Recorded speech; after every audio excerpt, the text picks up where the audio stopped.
So I'm being shown a child being scolded, okay, for getting in trouble at school, doing something wrong, and they're being scolded properly by a present and attentive parent, an intentional um, parent that has foresight, wisdom, okay, knowledge, discipline.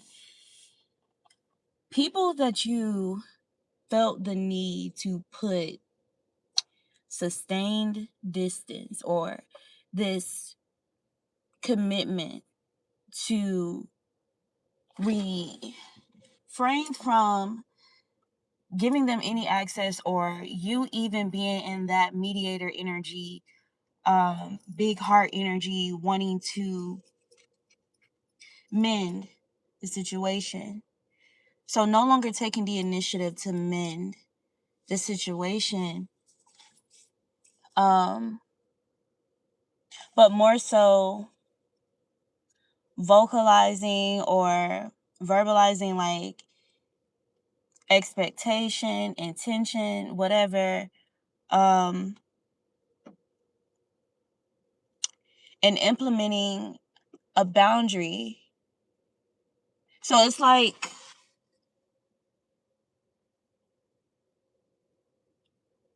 it sucks being away from you. It sucks not talking to you. It sucks not experiencing that clingy energy that you have, and clingy energy as in like attentive, present, interactive, engaging, you know, heavy emphasis on your presence, you being present, people feeling just so alive, so seen, heard, like they truly matter, like for who they are. You have that effect on your close connections or relationships.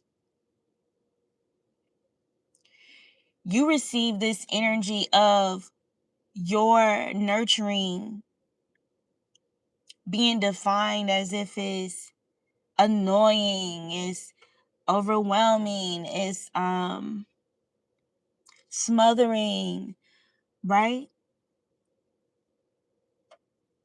Even though you're somebody who spends a lot of time to yourself, like me time to yourself, like you're naturally like that, okay? Like, don't get it twisted. Like, you see me, yeah, with, all of this mature and emotionally available present energy, and you see me with um the knowledge that I have this excitement, to share with you, because it's going to improve your health. It's going to improve how you see yourself.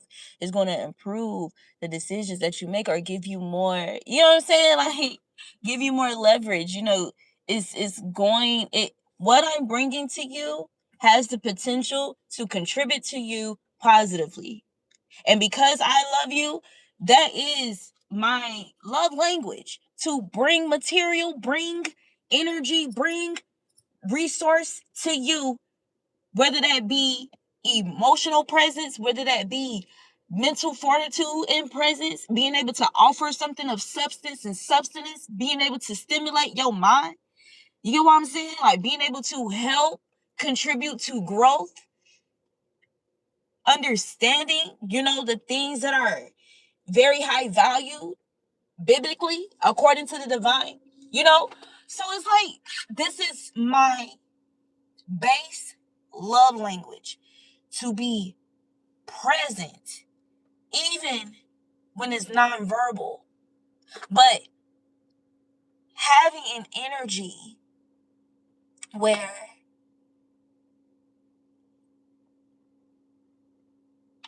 there's nothing about it that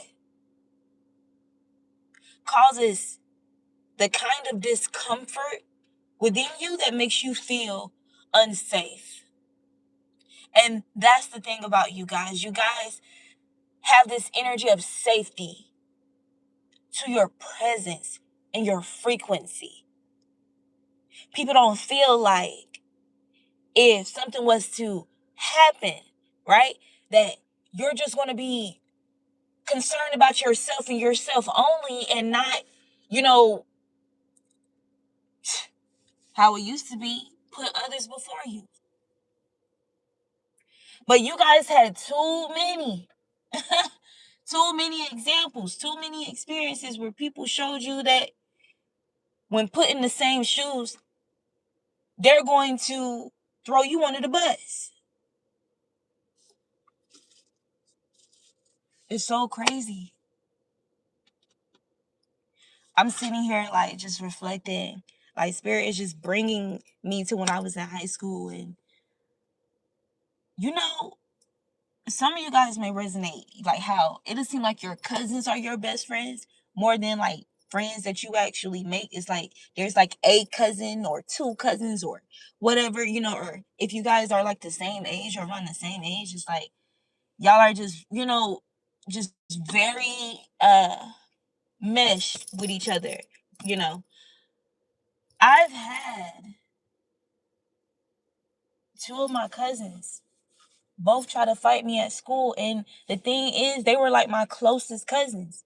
I was closer to them than anybody else in my family in regard to cousins. You know what I'm saying? Like, and I was very protective over my cousins. I was very like, I'm a step, you know, about my cousins, you know, and even one of them, because I got the other one, I'm not gonna lie, she a head buster, but one of my cousins though, I really like took up for her, like basically fought most of her, well, I ain't gonna say most, but when we were actively in each other's lives, like around that age, high school, yeah, I was like, you know, fighting her battles. Like, or at least, you know, if there was a problem with a person, I was approaching that person immediately. And but that same cousin allowed people to put a battery in her back to call herself approaching me to fight me at school with a whole goddamn. Yo, that shit is so theatrical. This is like movie shit. Like, it was a whole, I can't say a group, because I feel like when you think about a group, you think about like 6 people. Bruh, it had to be like, it was a crowd. She was, she approached me with a crowd of people. I'm saying, like, look like roaches. Like, this whole just dramatic theatrical scene, you know, and nothing actually happened because by then, like, I guess this was something that was being spoken about or like passed around. And so the officials, you know, the principal and all that, they don't walked up. And so nothing actually happened. But it was just all that when we literally go to the same place after school every school day. And most of the time we ride in the same vehicle together. And so I'm like, damn, if you really was beefing with me, why not beef with me at grandma's house? You know, where you can really like get it in. Like, period. It's so crazy. Like, but her and the other one that I was close to, you know, both decided to fight me because of what other people said. Because of what other people said, right? So, with that being said, I feel like we have experienced similar situations, like with these people that we were so devout to, you know, just so undyingly like loyal to, you know, and it just exhausting ourselves, you know, because we're just standing there like, you know, almost like in the line of fire to their refusal to evolve, you know, to a higher version of themselves or to a more self-aware, conscious version of themselves. And it's like you're telling them about it. They feel like you're attacking them. And now they're attacking you under the impression that they're being attacked because you're telling them the truth. And the truth cuts. The truth is not always, you know, the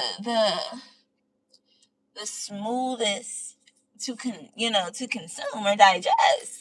You know, it's like bitters, drinking some bitters, but it's good for you. It's going to detox your body. It's going to purify you, right? So people would weaponize, these same kind of people will weaponize absence with you, rejection, uh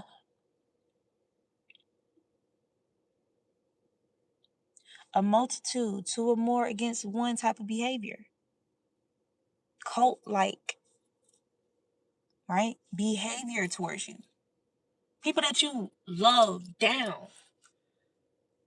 And it's like, yo, and there's something about people allowing their pocketed or their hidden, repressed or suppressed envy, okay, of you or certain attributes about your life or about you, that when they're connected with others outside of you, like outside, outside of your presence, behind your back, they use that platform of people that they're conversing with as an opportunity to talk about you in a shady way, where they pose it as they're concerned and they love you, and they're saying this, because they try to blend and mix the signals, like they love you and they care for you and they just worry about you, and but they do this weird shit where they talk about you like something wrong with you, where they're saying shit intentionally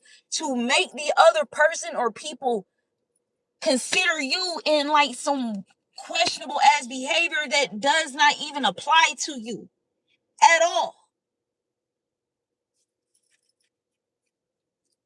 And those people also share some type of suppressed, hidden, pocketed envy or covetousness towards you.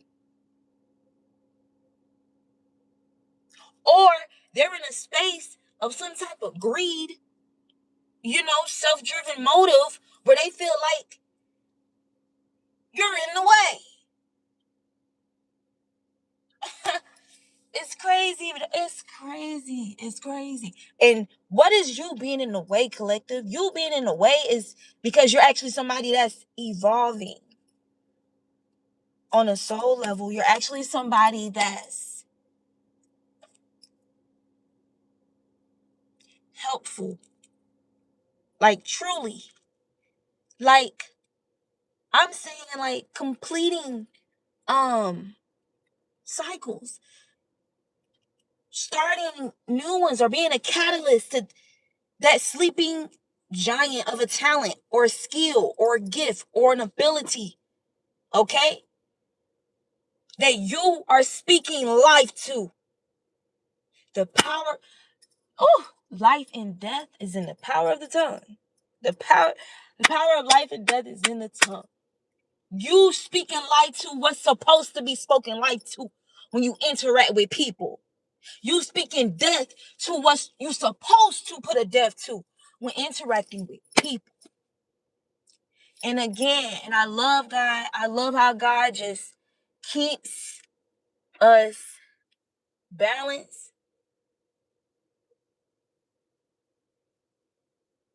or make us very sensitive to notice the imbalance within us and others, so we can move accordingly. So we can move wisely. If you're moving wisely, that means that you should, or you're supposed to be equipped with necessary knowledge to move wisely, because that's wisdom. Wisdom is also a sacred, intuitive, spiritual knowledge that comes directly from God on the spot, where you are reminded that you are a vessel, that you are one with source. When you are speaking life into another person, God is simultaneously speaking life into you. And you always remembering and never forgetting that you are one with God.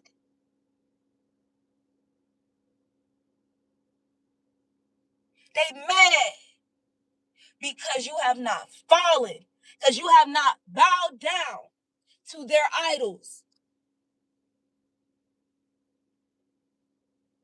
You have not allowed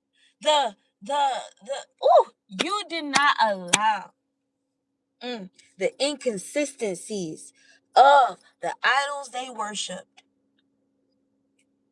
The inconsistencies that followed in their behaviors as a reaction of the mixed signals from the idols they worship. And instead, you keep that tunnel vision of God above all. God above all. God above all. It don't matter what happened. It don't matter what anybody does. Okay? It does not matter what anyone does to try and affect or taint or mix the signals of your perception, of the projection of your life, the trajectory of your life, the trajectory of your life. It does not matter. We have the knowledge of illusions. We have the knowledge of deception. We have the knowledge of ulterior motives. We have the knowledge of narcissism. We have the knowledge of what drives these vessels to act in a manner of evil. And we move accordingly. We find a way of escape. They're mad because you figured out, damn, I noticed. When I revoke my presence for sustained, period, or activated when necessary, as a response to someone choosing to be lazy on a soul level. Labor of love, you can't even do the labor of love. I mean, dang, like that's the it's like while it's the least you can do, it's also the most you can do. And consider those who get so prideful, haughty, and stubborn that they can't even engage in a loving act to correct something that they have mixed the signals or that they have tainted. Imagine how extreme of a stronghold of a spirit that is on that person. That is somebody who is vexed in spirit. They're vexed.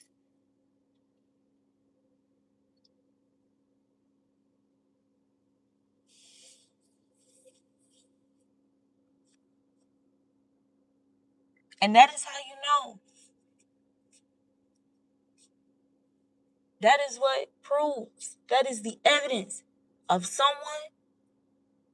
And most of these people that I'm referring to who are supposed to have relationships with God, who are supposed to be religious, spiritual, whatever, right? You're supposed to engage in ritualistic activity in regard to worship, right? Yeah. But somehow,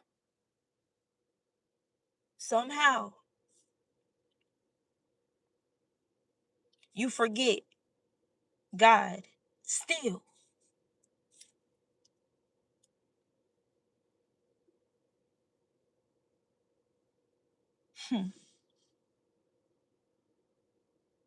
Have y'all ever experienced that weird phenomenon, like where it's like, however old you are, whoever you are, whatever, you've been breathing all your life. You ever had a moment where you forget how to breathe because you think about just just the act of breathing itself? Have you ever like kind of forgot how to breathe? It's kind of like that, right? God is so much a part of us, right?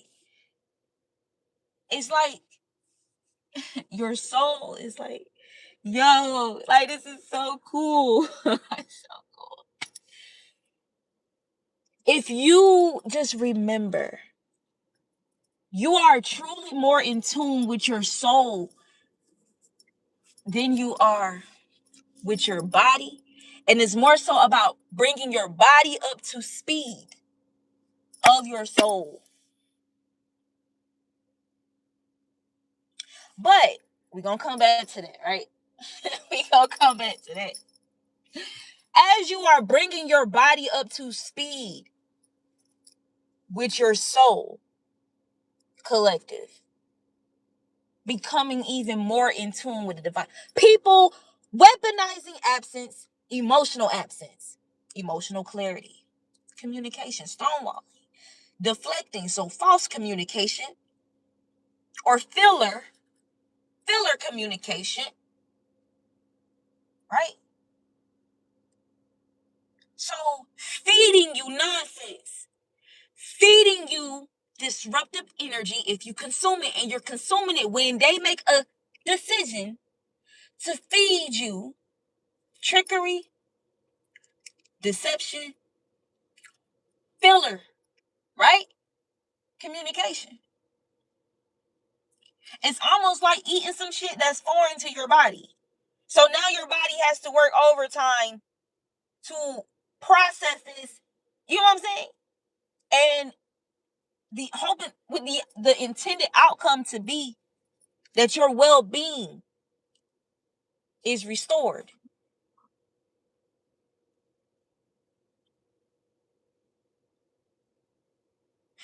Wow. So you're doing the real work. For real.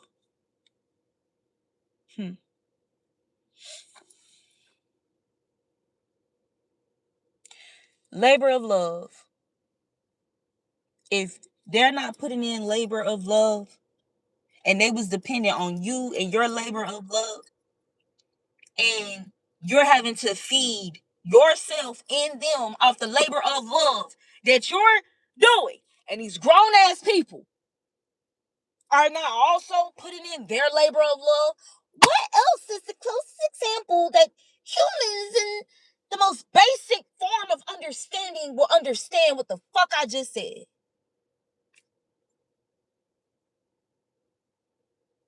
If there's one person in the house earning an income, and there's several other adults who are capable but choose not to earn income, and the person who is putting in the labor to earn the income is feeding themselves and also feeding these others who are capable but choosing not to put any labor in, right? To gain more harvest, to establish more expansion, more growth. And what are we so familiar with? Crab in a bucket mentalities. We're so familiar with that. This is why you can be somebody who love yourself, who's sure about yourself, you're confident in yourself, you embrace your natural beauty, all of that. You embrace the quirky things about yourself. You embrace your weirdness as long as it's sound. You embrace the idea of being sound. You embrace the idea of improvement on a deeper level, on a deeper scale.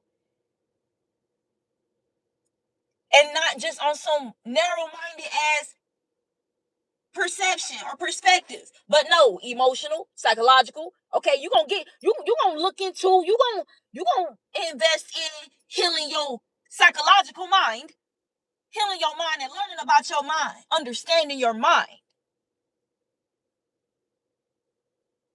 mastering your mind. Same thing with your emotions. Same thing with your soul. Same thing with your body. So yeah, get it right, get it tight, get fit, work out, exercise your physical body, exercise your psyche, exercise your emotional strength and willpower, your soul power, bro. Like, your solar power. Like, bro. And the most beautiful nightmare about having karmic experiences or karmic cycles with people, being, put in battles and wars, like spiritual battles and wars and psychological, and being attacked from all kind of principalities and spiritual wickedness and demons and all type of shit. The cool thing about it is all material. Visualize yourself in the mind of an alchemist. Imagine yourself if you were to create your own anime version of an alchemist or the alchemist. How would you see that? Put yourself in that alchemist and look at all this toxic material that's brought to us. All this nothing ass shit that's brought to us that generally what? Stagnates people. Disrupts people's progress, even if it's psychological.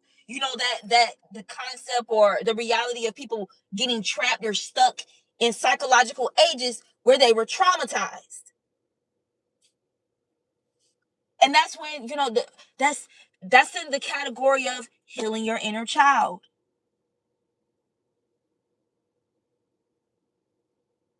Understanding that every version of yourself is still yourself. All of them. All of them.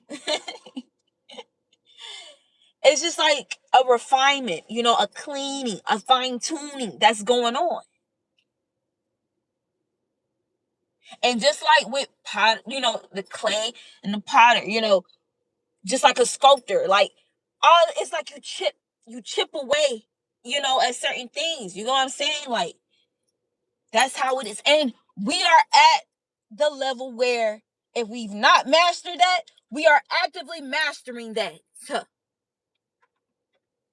And so again, it's almost like being that type of fighter who knows how to disarm their opponent.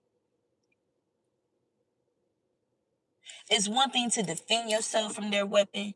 You know what I'm saying? It's one thing to have a weapon and try to counteract their weapon. It's another thing to disarm your opponent. And not only use the weapon back, but use it with tactfulness and responsibility. Ooh. Yo, compassion. Ain't it crazy how ain't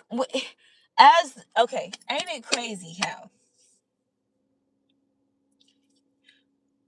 it's painful when absence and abandonment and neglect and rejection, whatever was weaponized against you intentionally to weaken that confidence, that optimism, that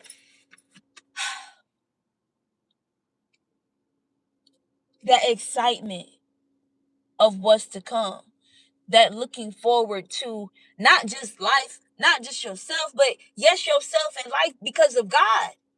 Looking forward to God, looking forward to, damn, like, what else are you going to figure out, learn, tap into, experience about yourself on a soul level, like on a magical level, on all levels? Just like when you work out your physical body and you improve, and we know the higher levels of potential that we could reach if we stay consistent. So staying consistent energetically, like when it comes to your energy, building a a discipline, building a consistency when it comes to your psychological wellness, your mental health, and don't allow people's, unkept emotions to short circuit your system.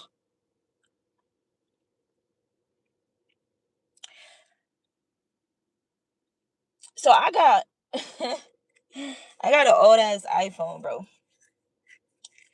And my phone, I remember my phone, Oh, this is actually when I had an older iPhone. I remember my phone, I felt like I didn't have no special case or nothing. I was at one of these mountains that I love to hike. It's very, very steep. That's why I really like to hike that mountain, but it's like a 2-hour drive. It has a beautiful waterfall, like, once you hike deeper, into the forestry. But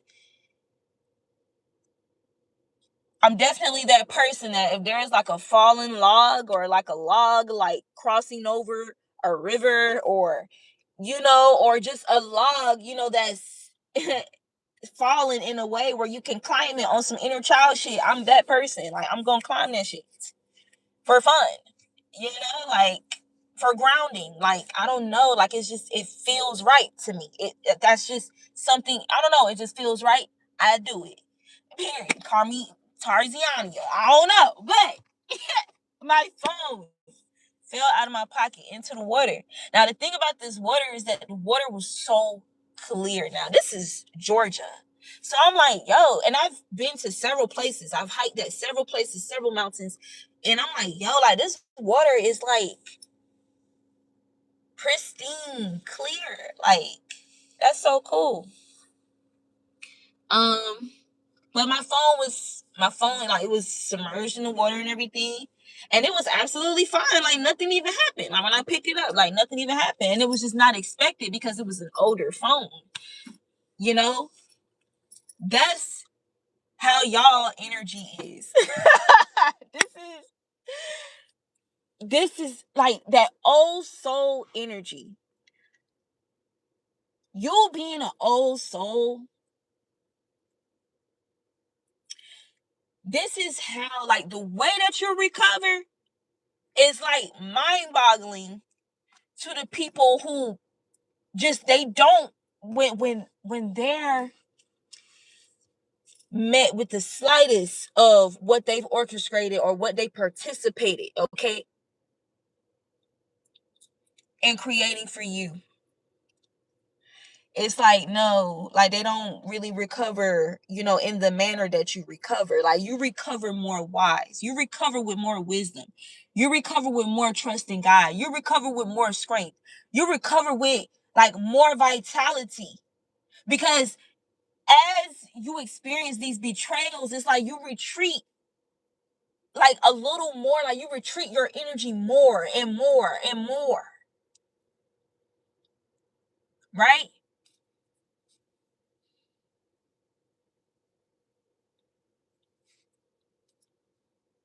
You become less selfless to energies that are just 100% selfish with you, okay, when it comes to labor of love.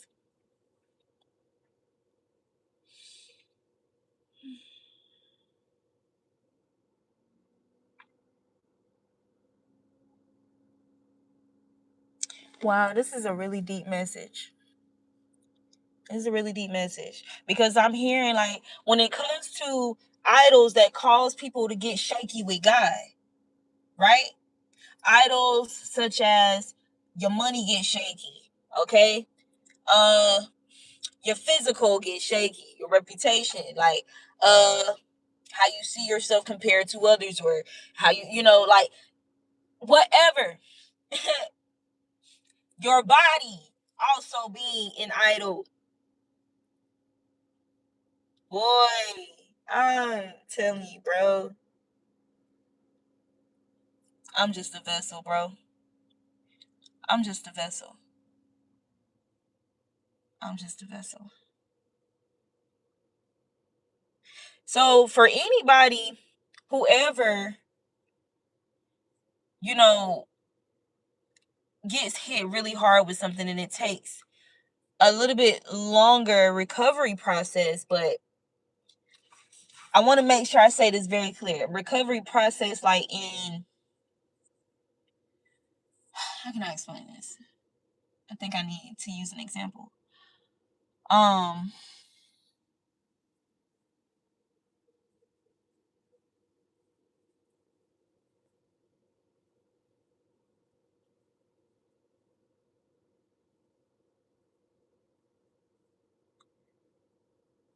let's say you hurt yourself. You hurt your ankle or something like that.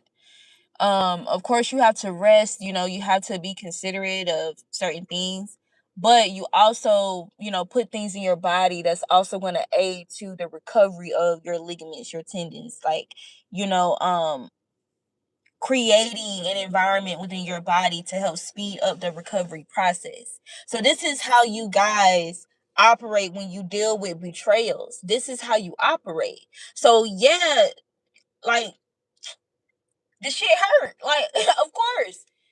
Like, this shit is so crazy. Like, it's so crazy to me that people try to weaponize betrayal when betrayal is what hurts all of us.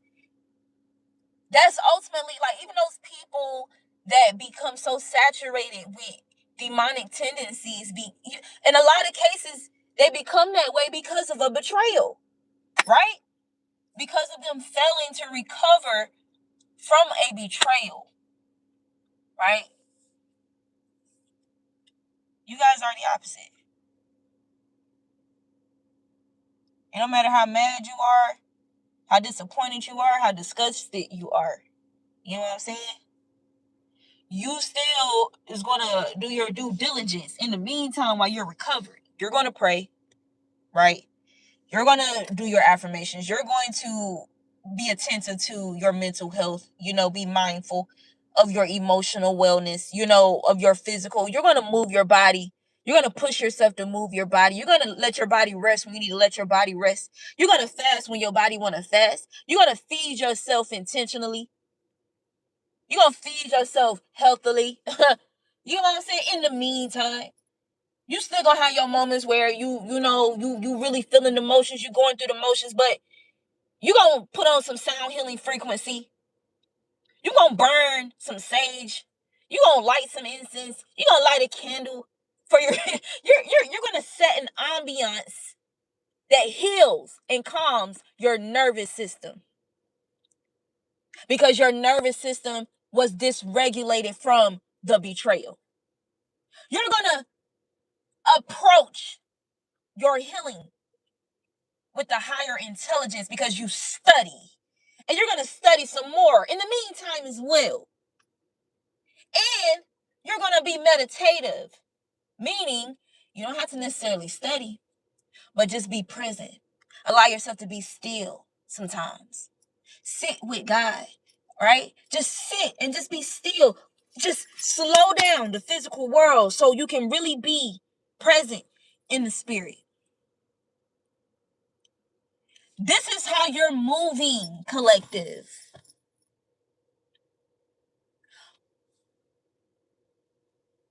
While they're refusing to talk to you and apologize. While they're trying to outweigh you and abandon you and neglect you, be inconsiderate of your emotions, not give you clarity, omit the truth, play a waiting game. Think that they're tormenting you, that they're going to reach some type of goal at the end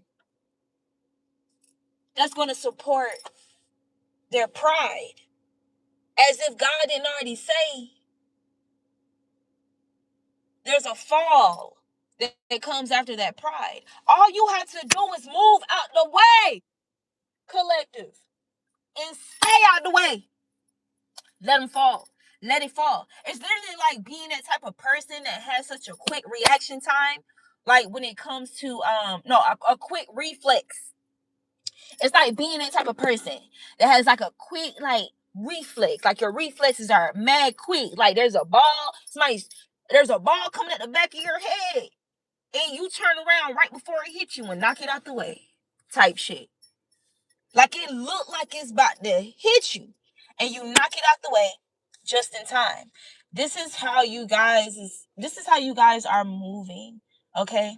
When it comes to your spiritual maturity, your mental maturity, your emotional maturity. You're maturing in other ways that in a lot of cases goes deactivated or not activated in people, in some people, because of all the programming and all the conditioning that intentionally is projected onto us to do that. It's almost like pausing, like just putting a pause button on, like, it's crazy. It's like you putting all the contents in a pan that you about to cook, and with a gas stove, you thinking that you got the stove on, but you didn't actually light the flame before turning to medium or low or some shit. And you just walk, it's like, and you come back at a certain time expecting the food to be done or cooked, but it's not cooked at all. And then you just mindlessly eat it raw. Or you're so hungry at that point, it's like, it's just, I hope this makes sense. I really hope this makes sense. But it's kind of like that.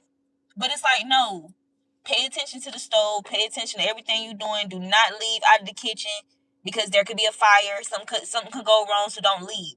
Make sure you stay in the kitchen. Make sure you watch the pot. Make sure, you pay attention. Do you smell anything cooking? Do you smell it? Like, you know what I'm saying? Like, so you're very in tune. Like, you're very naturally in tune with your senses. Okay?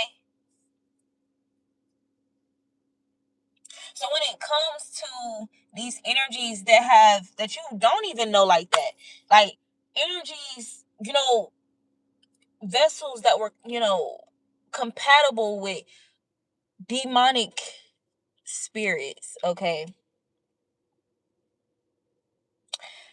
that can participate in some type of illusion that is strong enough to be a stronghold in your life, if you allow it.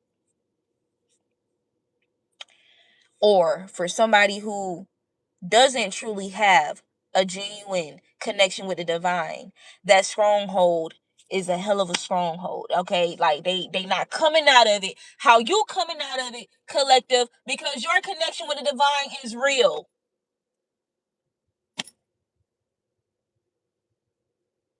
It's not for show. It's not a trend.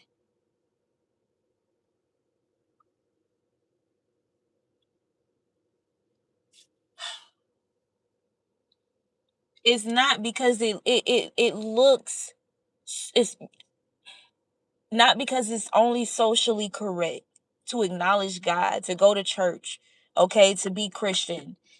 It's not only because it's socially, correct, it's socially, valued. It's a lot of people wear that. They wear it like Van Cleef or something. Like they wear it like Louis Vuitton. They wear the association with God like a Tesla or a Cybertruck.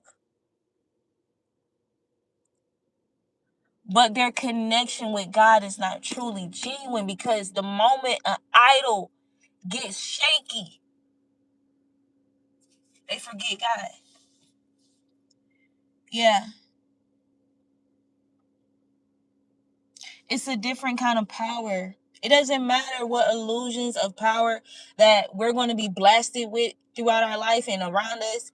It's a different kind of power where no matter the idols that our world is overly saturated with, with these influencers, it doesn't matter. Like,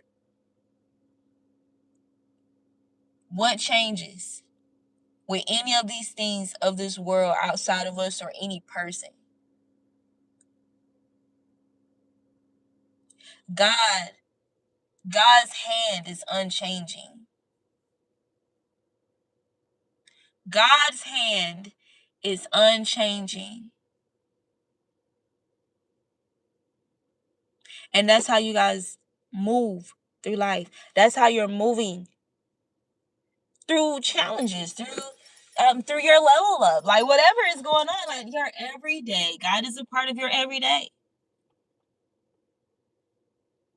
Not just Sundays, not just Wednesday nights, not just Tuesday revival, not just Wednesday Bible study,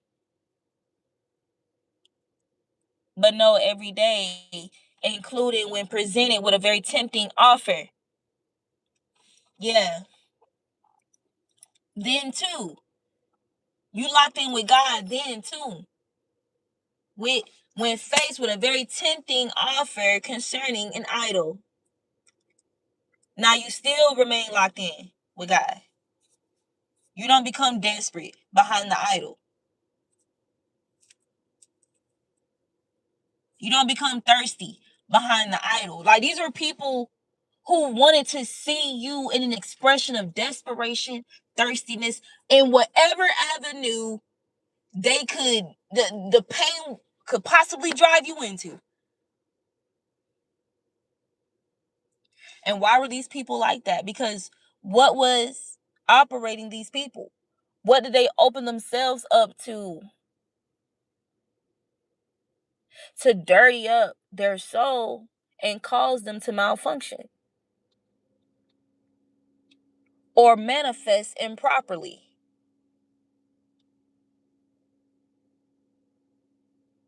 This is why we can have goals and aspirations and dreams and stuff, or there's things that we want to do, or who we want to be, or what we want to be, and stuff like that. And it's a struggle to be that, to become that, to exist as that.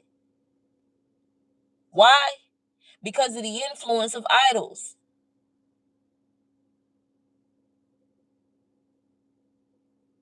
You cracking codes. You cracking codes. It's giving tough love. It's giving, this is the only thing that's going to help you. This is the only thing that's going to correct the issue. I got to do this. I got to do this.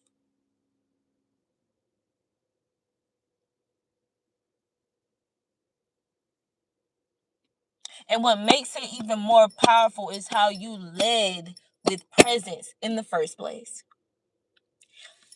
You are known for your presence. You are known as being somebody who is present, somebody who is attentive, somebody who is aware, somebody who is detail oriented, somebody who pays attention to the fine details about a person and makes them feel thoroughly loved.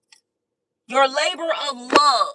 You have an expertise. You're an expert in labor of love because you actually put in the labor of love. While these people who call themselves coming up against you, invested labor in envy, labor in greed, labor in lust, labor in gluttony, labor in covetousness, labor in hatred, labor in apathy, labor in revenge. What? Labor in comparison, competition.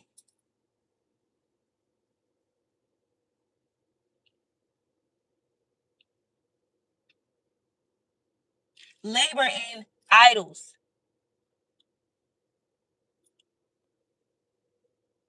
More than anything else. Even at the expense of themselves. So of course at the expense of you. So what are you supposed to do? Fall in line, do the same thing? Block? Block transformation and expansion? Why would you do that? Why would you do that? And you know something? We always talk about like bloodlines. We talk about our legacy, like when it comes to other souls, like other physical vessels, and like the children that we give birth to, like in physical form in life, okay? But even that within itself, like, we have to be conscious of the soul imprint that we create, the vibration, the soul imprint that we create in our spiritual legacy, so that we can even be seen, be approved by ascended masters and high valuable souls and stuff like that in the spirit realm, okay, to come through our portals, to even be our children when it comes to our legacy in the flesh. So it's like, and then what we produce in the flesh, what we create, instead of creating opposing energy to divinity, we have to align our souls, our minds, our emotions, our vessels to a frequency where we are portals for energies that contribute to God, raising the vibration, being a generator of source energy.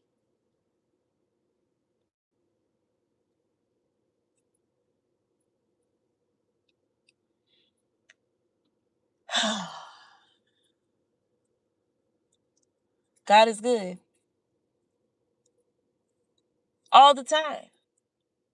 And all the time, even in the times that feel shitty, God is good. And that's the point. That's the point that so many of us quote, but not that many of us live wholeheartedly.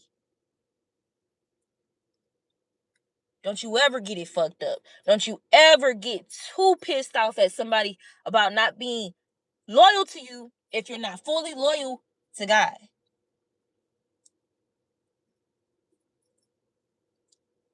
Message. And so why do God say, touch not my anointed, and do my prophet no harm?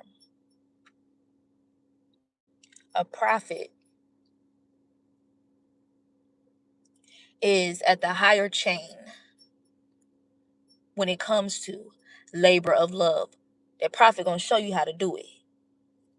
That prophet gonna address the errors, and the prophet gonna, help guide to ways of escape from evil. Don't harm that prophet. That prophet, that vessel, that soul alignment and frequency in that vessel is bigger than, it's beyond you.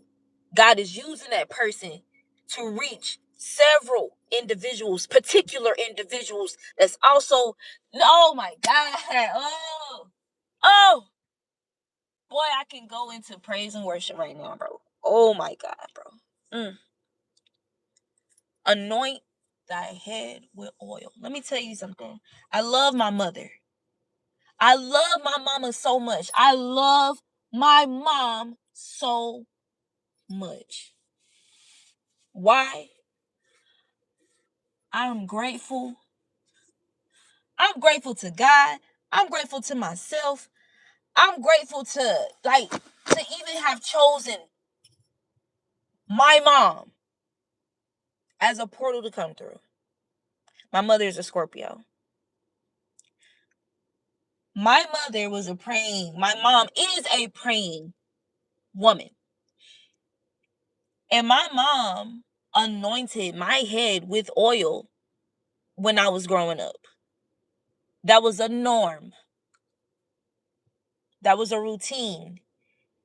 And so much so where there was obvious positive effect that some of those moments included me going to my mama, sometimes waking my mama up with the oil, the bottle of olive oil in my hand, and asking my mama to anoint my head and pray for me because I'm having a nightmare, because I'm wrestling in the spirit.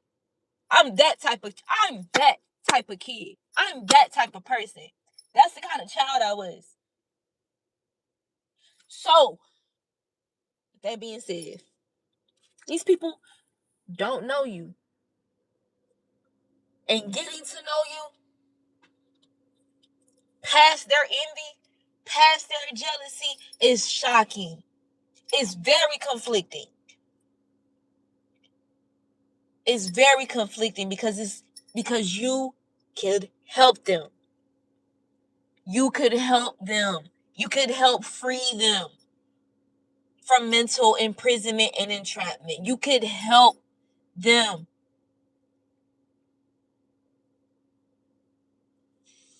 And that reality has sunk in. Like, it's almost like if, like, the scene from Get Out when the dude sunk inside of the chair, it's like sinking inside that chair, and all around them is the reality that you were actually there to provide everything that anybody wants from another person when it comes to experiencing love. And that kind of love that empowers, that kind of love that gives you ambition, that kind of love that, gives you this boost of confidence and this fortitude and this drive, like this empowerment, like I can do anything, like that kind of love, collective.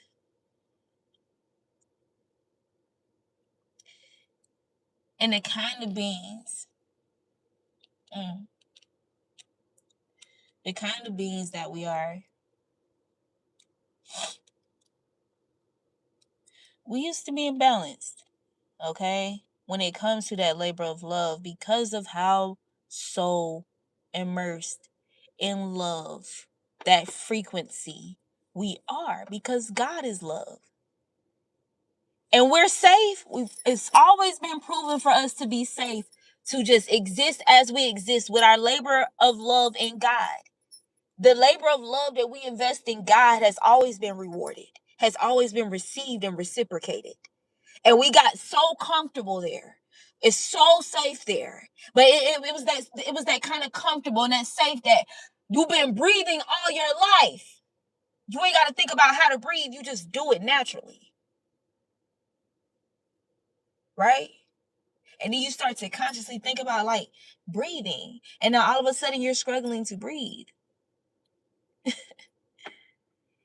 You were in this slavery of labor of love to energies that were not reciprocating, that was not rewarding you with good frequency or with love in return.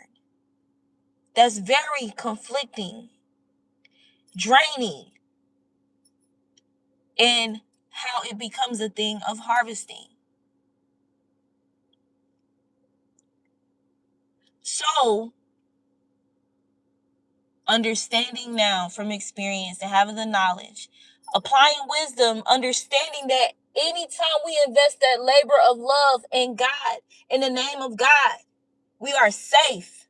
We are secure. We are restored. We are replenished. We are rejuvenated. It doesn't matter. It doesn't matter what state our life can currently or at any moment be in, because we allowed ourselves to be surplus by some person or being or place or principality, some type of energy where it was draining and feeding and harvesting off us. And we have to understand that when it comes to that labor of love towards ourselves, that part, the labor of love we give ourselves, that we're supposed to always actively give to ourselves, right? That's where the signals got mixed. We understand that in doing so means revoking your presence, your energy from energies that are depleting you, that are tainting you,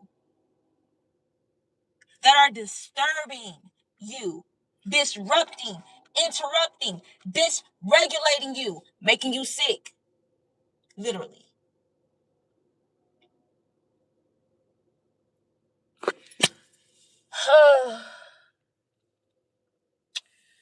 Real spill, bro. That's some cool stuff. Thank you, Divine. I didn't know I was gonna say all this, because it's never all me. It's never all me.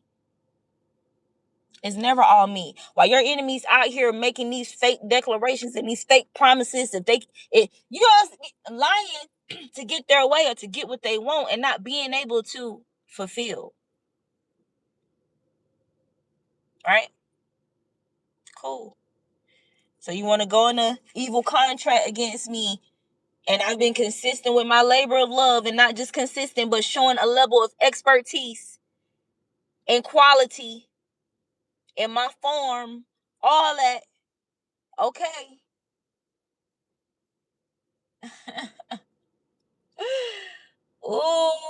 boy, I'm channeling so hard, dog.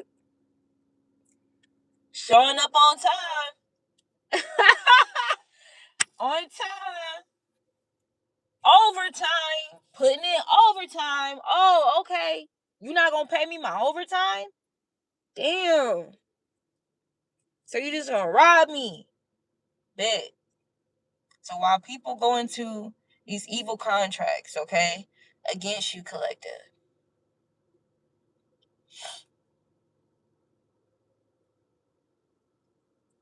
they're being sold into an illusion. I'm just gonna tell you straight up.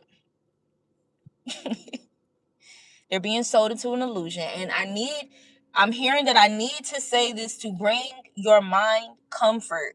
When you are on the side of, you was the pure-hearted person. You was the person who tried. You was the person who put in the labor of love.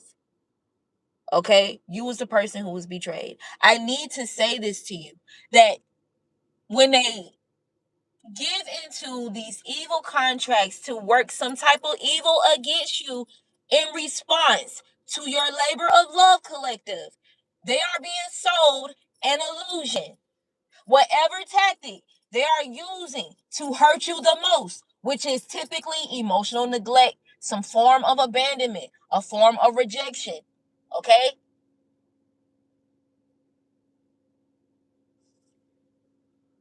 They can't take what they dish out.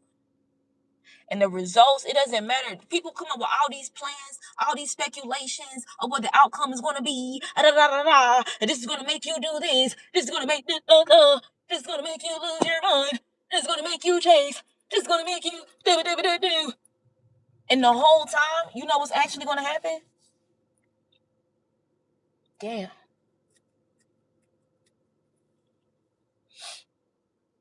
Everything that all these declarations of what the outcome is going to be for you is actually going to be their outcome. It's actually their outcome every fucking time.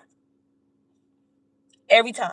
That is what you need to know. So it don't matter how much you are hurting. It don't matter. Like I'm telling you, bro, the type of pain where it's like, God damn. I was already trying to recover from some shit. You knew that. And you did some fucked up. Not only did you do some fucked up shit to me anyway, but what you did was even more fucked up than the fucked up shit that was done before the fucked up shit that you did. These are people who move like that with you. And they stressing, they're bothered, they're conflicted, some of them are angry, some of them are depressed, some of them are in despair because you revoke your presence. You revoke your consistency. You revoke your labor of love. So how are they being fed? I guarantee you these are the same people who are not investing that labor of love in themselves. How could they? Because if you're investing in envy, if you're investing in jealousy, if you're investing in some type of demonic ass competition, if you're investing in somebody's downfall, if you're investing in setting somebody up, if you're investing in stalking somebody, if you're investing in scamming somebody, if that's what you're invested in, if you're investing, bro, how are you investing in labor? Oh my goodness. How are you investing love in yourself?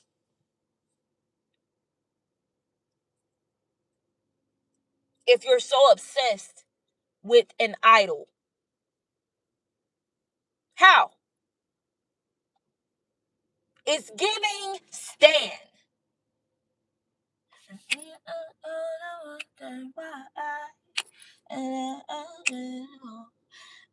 Raindrops on my window, and I can't see it all. Even if I could, it'll all be there with your picture on my wall.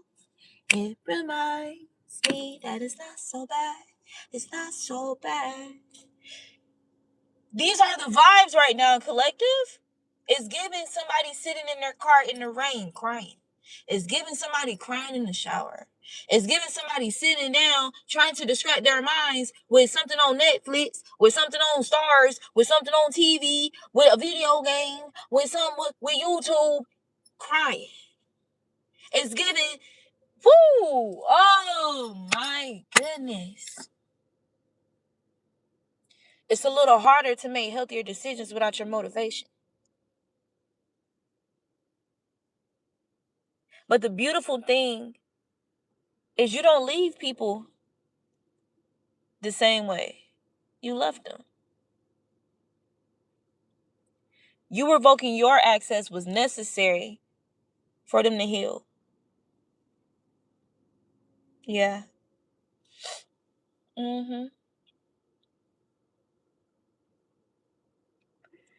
I don't know why I'm hearing that's if they got that dog in them. If they got that dog in them. You feel me? If they got that beast. If they regulate the beast within them so that they don't allow, that beast to go untamed in regards to attacking a chosen being or fighting against God instead of with or for God.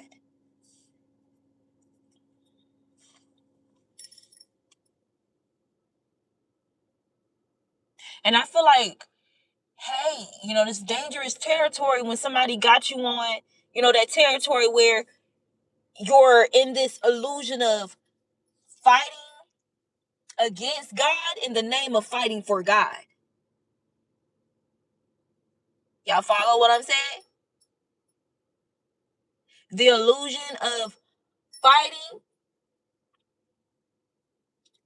against God in the name of fighting for God. So, hey.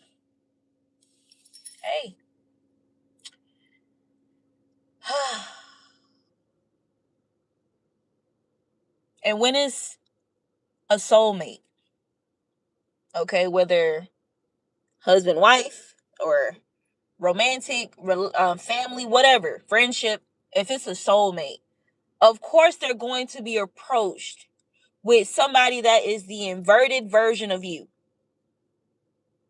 Yes. Somebody who is the total opposite of you. Of course they're going to, it's like, when you have like the on your shoulder, the angel and the devil. That's literally what it is. And it's like these energies were upset by how you handled a situation with them, a situation of conflict or disagreement, or just the relationship in general. They were confused, they were conflicted, they were pissed. Some of them were pissed. Some of them felt entitled. Okay, some of them was definitely like playing victim and blaming you or trying to, like, in denial, deflection, whatever. Many different reactions and expressions. Okay.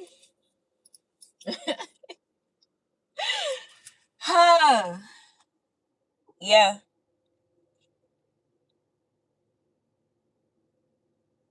Yeah.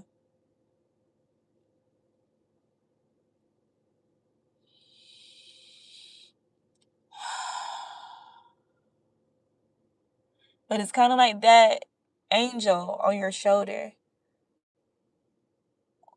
will speak sound counsel to you. You know,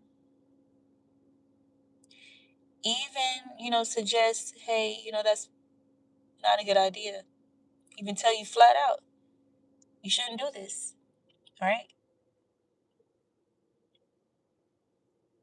But the angel not gonna hold a gun to your head like, hey, I said don't do this.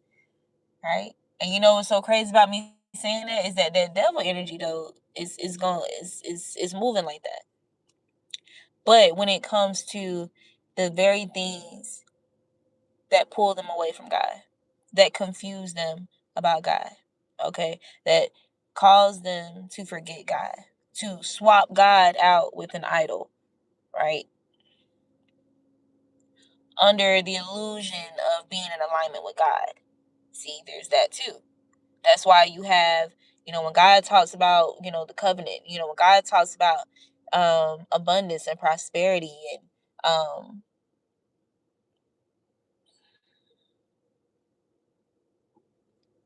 and then you think about Satan, how Satan offered Jesus all the kingdoms of the earth. right? Which is a form of abundance. It's an abundant, right, of energy. It's an abundance of energy. Okay, access, abundance of control, an abundance of power, a form of power, right? But not necessarily divine. And that's why we see, like, in our the presidential, government, and these spiritual wickedness, okay, in high places. Like, that's why we see it manifest there, right? These are just manifestations of, whether you worship demonic energy or whether you worship evil or you worship divinity. Like, these are just manifestations through different vessels, through different soul paths. So there's something significant about being careful, be ooh, like, God, I need you to guide my words with how to, in the most sound way possible, articulate that. Like,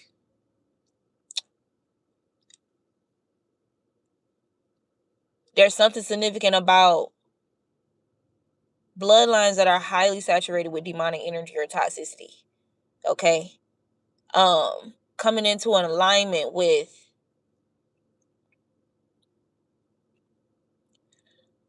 a being of divinity, crossing paths or something. And this is what causes, like, that clash, like that spiritual war, that spiritual battle. Like, and that's why we'll have people, strangers that we don't even fucking know. We don't even know them like that, or they know of somebody that we dealing with. You know what I'm saying? And they be so passionate about attacking us. That's why. That's why, because their bloodline at the time is so heavily saturated with demonic spirits and demonic influence, demonic contracts. Very, very dirty energy. Very, very dirty energy. So if cleanliness is next to godliness and you're on a path of cleansing the bloodline, cleansing the energy, your perception of the world, cleansing the mind, body, and soul. If that's the path you're on a path of purification and alignment. Of course, when you cross paths with something dirty, it might get you dirty, or it's going, you feel me? If it actually gets into contact with you, it's going to dirty something around you if it can't get to you. And this is why what it ends up in most cases dirtying is somebody that's connected to us or a mutual. This is when, now your soulmate is distorted. It couldn't touch you, but it touched them. And you let them touch you, your soulmate, and now they done dirtied you up because they let a dirty, soul dirty them up. And they brought that to you. They brought that in your home. It's like, going to somebody's house who lived like on a dirt road or something. You got all this dirt, brown dirt, orange dirt on your shoes, and then you come in the house on the white carpet and don't even, you feel me? Just track the dirt on the carpet. Like, we can get it clean. Like, there's measures we can take to, like, restore that, even if we gotta replace it. But still, like, that was kind of unnecessary. That could have been avoided. Hell, it could have been avoided if you took your shoes off at the door. Respect, right? But people who are highly saturated with demonic energy are disrespectful. They are not respectful, and are certainly not respectful to those who are divine. And so that disrespect literally only transfers. Shaking my head. It's not supposed to. I mean, it's supposed to, like, on the side of evil, okay? But it's like, it doesn't have to. Let's say that it doesn't have to. For example, like, if somebody try to come dirty up some shit, bring us some gossip or something, like some slander or whatever, like, we're gonna check them, like, we're gonna check the Carfax. Okay? We not just gonna, like, consume that, or just like hold that, or take that off them. Like take that object of energy, that energy off them and hold that, put that on us, get it in our hands, it got our hands dirty. Nah. Like there's a certain way we're gonna go about it, you know, in a with wisdom, okay? With tactfulness, with integrity.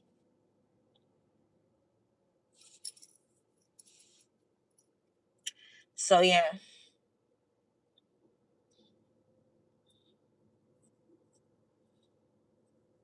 Yeah.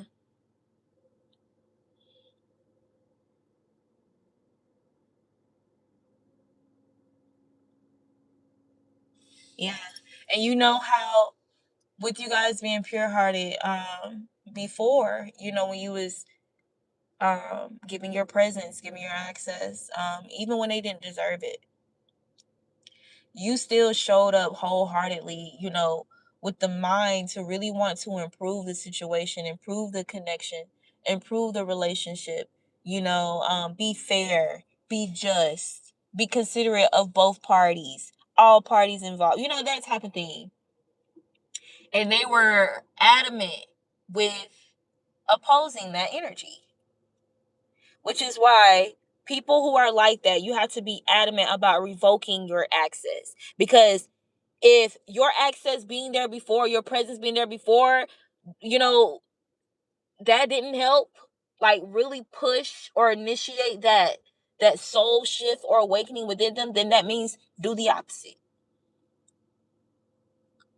And it's almost like a cheat code. Like whatever somebody who is in toxic energy, whatever they weaponize the most, use that. Like it's like you learn your enemy and use. Oh my god! Like, oh my god. Or your opponent. Okay, you learn their moves. Okay, and master it. And not even, I'm not saying master it in a manipulative way or fashion or with intent. Mind you, we're moving out of divinity. We're moving out of divine strategy. So we're gonna use this life and death energy that we're all constantly interacting with in a wise fashion.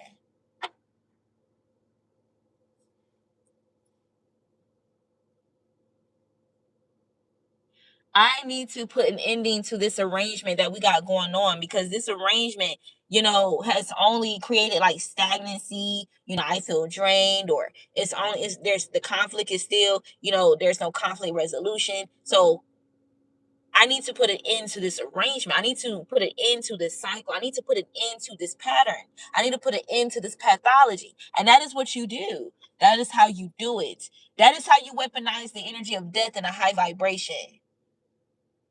Whatever habits that you may have developed and picked up trying to cope with trauma and toxicity from others, from other situations or whatever, or from internally, whatever. You should never just submit or bow down to that. That's an idol. You should never just submit or just bow down to that. That's not God. If it's not God, I'm not bowing. Nah.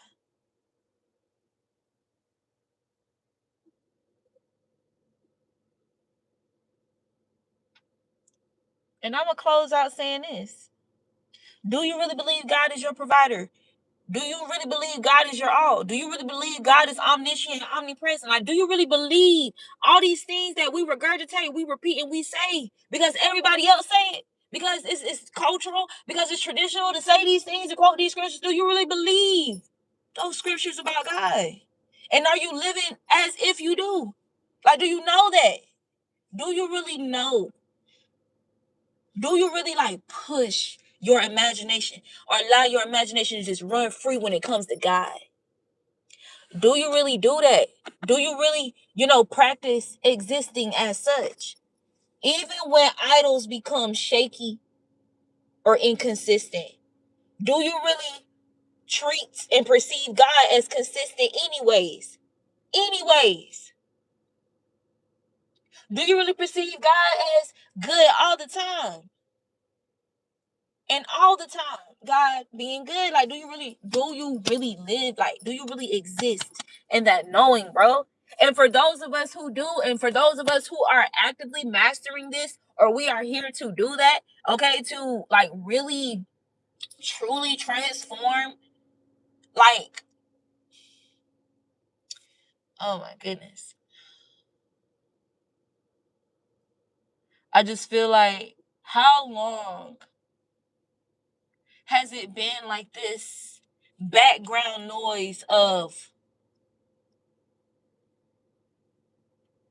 mass defense, or like mass attack, like mass war, or like the fact that we have a military, the fact that people are warring over resources that's on their land, the land that they reside, the fact that why? What is the reason? What is the meaning? On a deeper level, what is the meaning? What else are we supposed to do? What else are we supposed to be doing? Gathering, cultivating, improving, enhancing, advancing in. What else? To win, to conquer, to really exist as more than conquerors, like God said. God said that we're more than conquerors.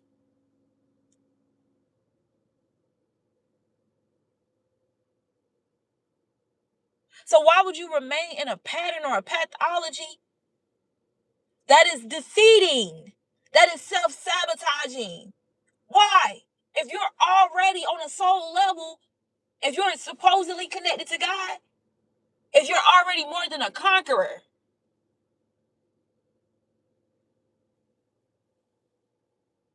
unplug from their illusions.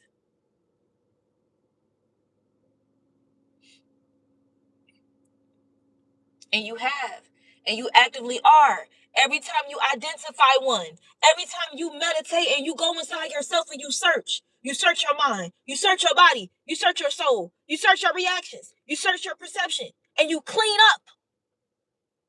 High priestess energy. You clean up. That's what you're supposed to do. You don't never get too hell-bent or stuck on trying or being able to identify and see things, or see glitches, and see things out of alignment, or things that's out of tune, or things that's dirty about somebody, trying to clean it up, trying to fine-tune it. You don't never become so fixated, or you never prioritize that over searching yourself. Remove the mote from thy own eye before you can remove the mote from thy brother's eye. This is how God's anointed, chosen beings exist. And it's a ripple effect. It's a domino effect. It's a very intense frequency. Hence, why some people feel like there's something intimidating about you. Why your passion is so deeply felt and so unique and so rare. This is why. Your labor of love.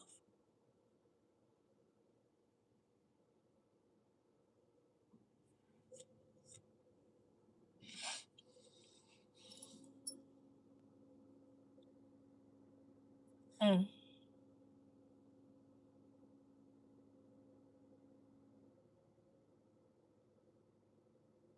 There's something significant about a mechanic or a mechanical mind. And because when you think about a mechanic fixing a car, okay, a vehicle, you know how our bodies are sometimes described as vehicles, vessels, right? Imagine having to go to an idol or go to man and depend on them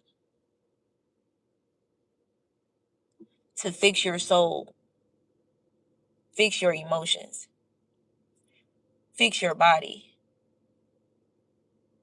fix your mind, right? And as social creatures, naturally social creatures, it's embedded within us. We're literally made that way, right?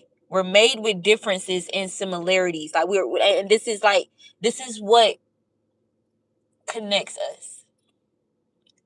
This is what magnetizes us to each other. This is what attracts us to each other, right? Why not have that mentality towards God? So even if you try to talk to that person and get them to fucking tell the truth, but they're being a bitch. They're too prideful. They want to get a reaction to feel cared for because that's the toxic form of some type of connection, expression that they've experienced growing up. That something that's close to some type of intensity of feeling, right?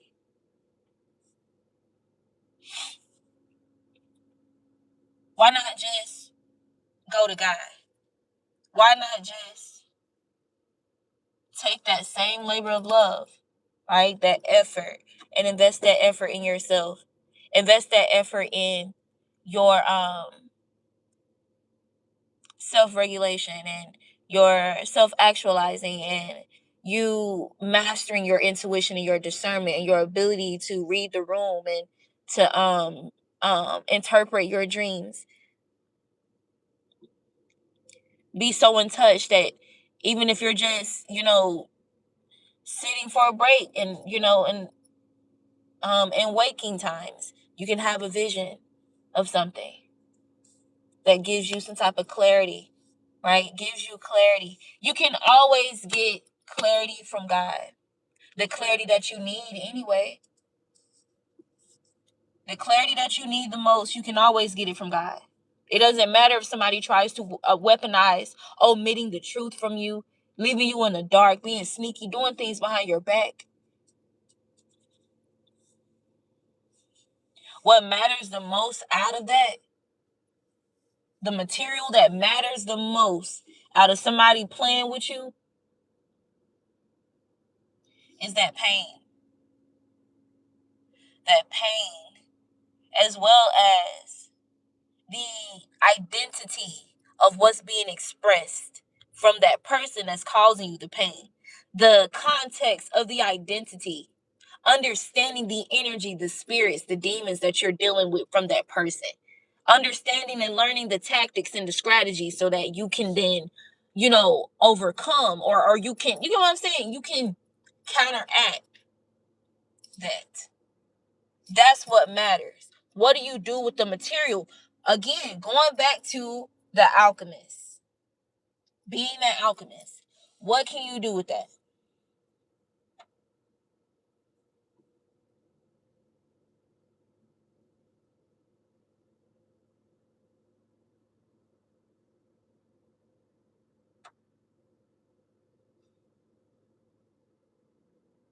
Yeah. Thank God. Thank God that you don't submit to allowing anybody to be a slave master over your life just because they got a problem with who you are and how you are. They got a problem with your mind, what you're doing, anything that you're doing. You talking, you saying something. Like there's somebody in my chat talking about something, you won't shut up, but they're here. You know? So reaching a maturity where none of those things, those very basic ground level, okay? Like this is just unrefined, it's raw material. It's raw material, right?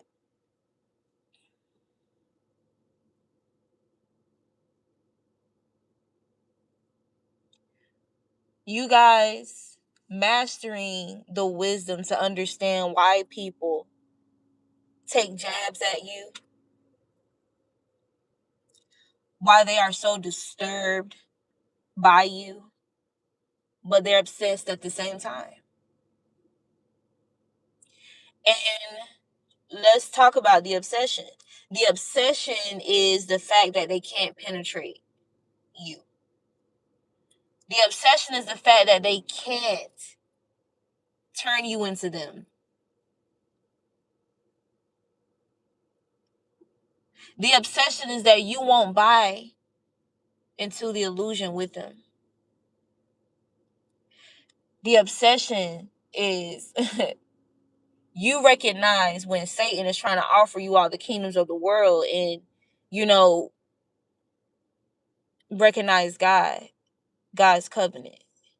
You know the difference. You know the difference. You know the difference. You know the difference. And so yeah.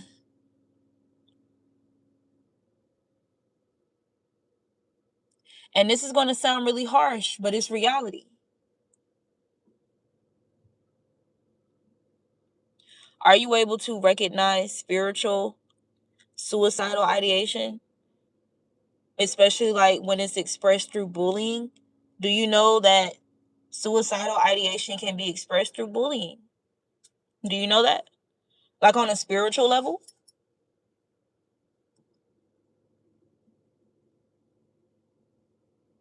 Hmm.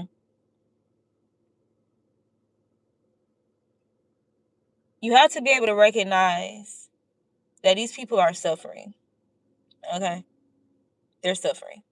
I don't care how they glamorize the outside, the external parts. It doesn't matter. You have to recognize when somebody or when a soul is suffering. And so they're attacking you for no reason. No reason at all. You didn't do any harm to them directly. You didn't do anything to them. But they find some type of jurisdiction or some type of justification in attacking you mentally, verbally, spiritually, emotionally, whatever. Return to sender.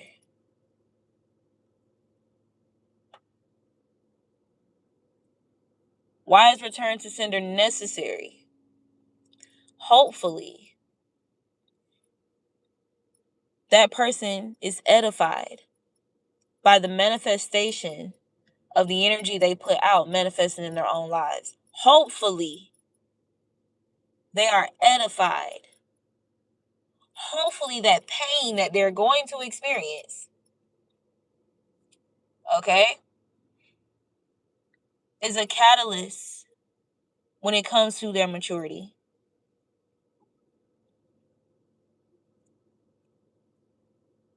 So don't ever buy into any illusion, any type of attack or a statement, or where you know somebody is being untruthful, you know somebody's being deceitful, you know somebody's being mean, you know somebody's being nasty, you know somebody's trying to be cruel, harsh, you know they're trying to conjure some type of depression or dark feelings or trying to make you sad, hurt your feelings.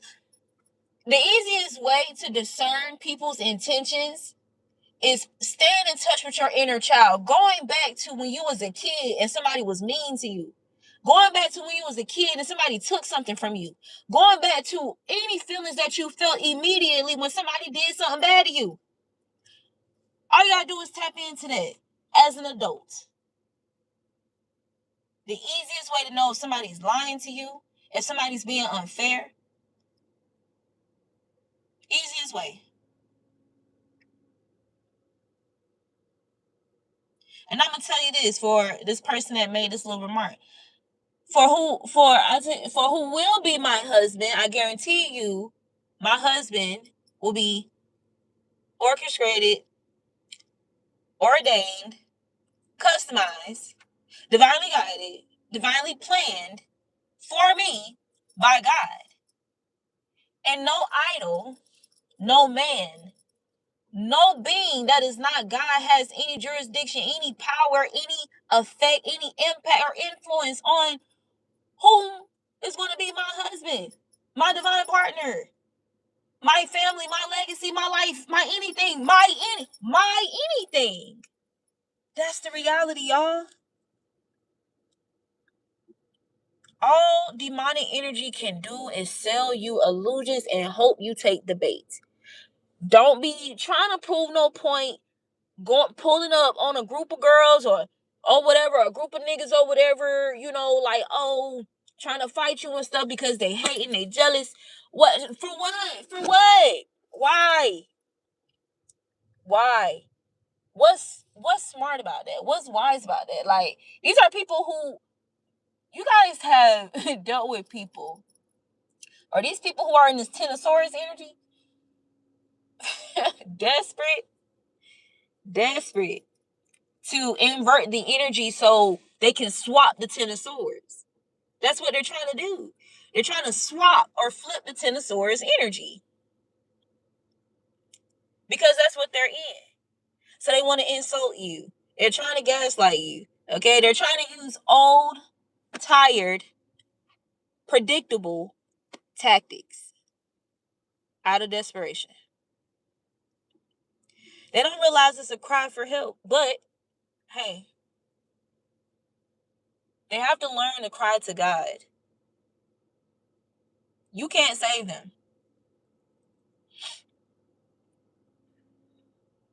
They can only save themselves. You can only save yourself. God can only save us. That's the reality.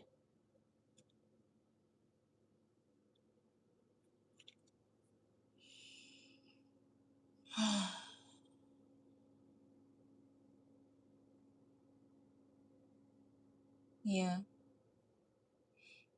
You have to agree to the contract of pain that people are trying to cause. You have to agree to it. You have to choose to be ignorant, right? You have to choose to be ignorant. Like, listen to what I'm saying. You have to choose to be ignorant of God, of what's actually happening, of your intuition. You have to. You have to, bro. Like, you have to. Like, I'm not saying like that's what you're supposed to do. I'm saying like the only way that shit can defeat you to the extent that they're targeting, planning toward, you would have to choose ignorance to what's actually going on. So if it helps, it doesn't matter how much something has ever hurt you. The person who has contributed to that pain will experience a pain and a hurt and a suffering that is far more painful. That's just how it goes. So the whole concept of somebody hurting you and then retracting their energy or abandoning you because they want you to chase you, go ahead and cast aside, eject, reject, rebuke that whole reality. That's not a reality your maturity is in alignment with. And that's an immediate surge of your energy. All you have to do is revoke your energy from that reality. Anybody who creates any type of toxic dynamic, all you have to do is revoke your energy. Unplug from that reality. The unreal reality. What is it called? It's like how they literally call it reality TV shows, but it's not actual reality. A lot of it is staged, right? A lot of it is scripted. A lot of it has no substance, no sustenance, no true value. You get what I'm saying? That's these toxic cycles and karmic cycles and dynamics that people and betrayals and people that try to trick or swindle us into or force us into or be in these one-sided battles. Bro, I'm telling you, just unplug from that reality. Reject the reality. Yeah, nah, that's not my cup of tea. And everything that they have invested to happen to you or for you, whether that be your death, failure, loss, grief, depletion, becoming ugly, overweight, whatever, all that sick, all that will manifest for them. It's that simple. That's it. That's it. That's it. So now you're armed and dangerous. Now you're armed and dangerous. Without even being armed. That's crazy. To be armed and dangerous in other ways beyond the physical. And what is the quickest way to become armed and dangerous in this world? Physically. So all you have to do is master becoming that emotionally, psychologically, spiritually, and physically. All of it. And that's all I have for you guys. Oh my God.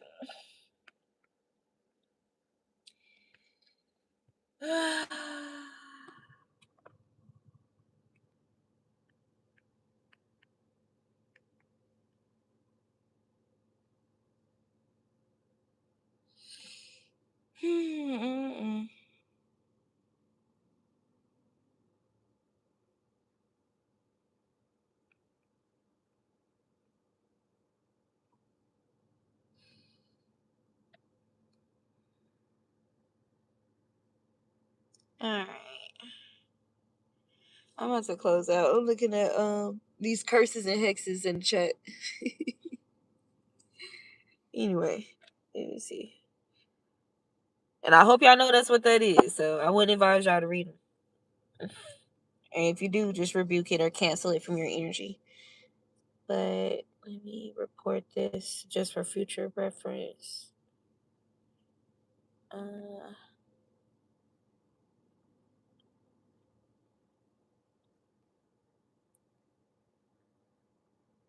1 second.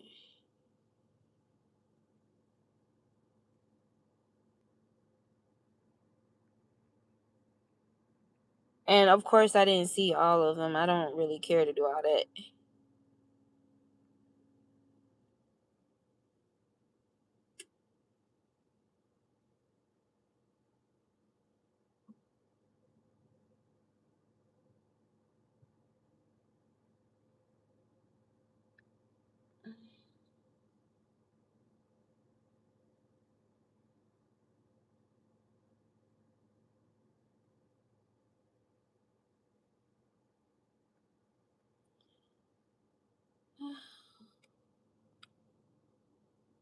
Okay, this person was definitely not listening.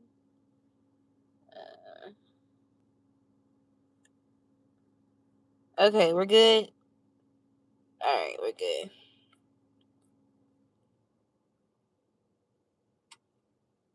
All right, you guys, take care. I'll see you soon.